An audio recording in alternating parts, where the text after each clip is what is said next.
અંતે અમરેલીમાં સોનાનો સૂરજ ઉગ્યો છે અને સત્યમેવ જયતે એટલે કે સત્યનું વિજય થયો છે.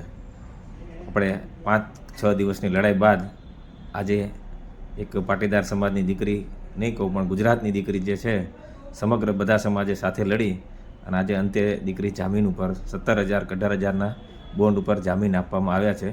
આ જામીન કોઈ રાજકીય કે કોઈ નેતાથી કે કોઈ સિસ્ટમથી નથી મળ્યા, પરંતુ જે ન્યાય અને કાયદાની જે એક પ્રોસેસ હોય એમાંથી મળ્યા છે. એટલે કોઈએ જામીન આપીને ઉપકાર કર્યો છે એવું ના માનવું. અને આ લડાઈમાં, આ 5-6 દિવસની લડાઈમાં તમામ જે ભાઈઓ કોઈ ગુલામીમાં નથી, જે ગુલામીમાં જીવતા નથી, અને બહાર આવીને પોતાના ખુલ્લા મને વાત કરી છે જે તન મન ધનથી, એ તમામનો આભાર. અને અમુક કે જે સહન કર્યું છે પાટીદાર સમાજના, અન્ય સમાજના 162 ધારાસભ્યો, અને એમાંય ખાસ કરીને સરકારમાંથી કોઈ પણ કાંઈ બોલ્યું નથી, એનો મતલબ એ કે તમારા હિસાબે આ ઘટના સાચી હતી. અમે પણ બધું જાણ્યા છીએ. સમય આવશે ત્યારે બધાનો હિસાબ થશે. ખૂબ ખૂબ આભાર. સત્યમેવ જયતે.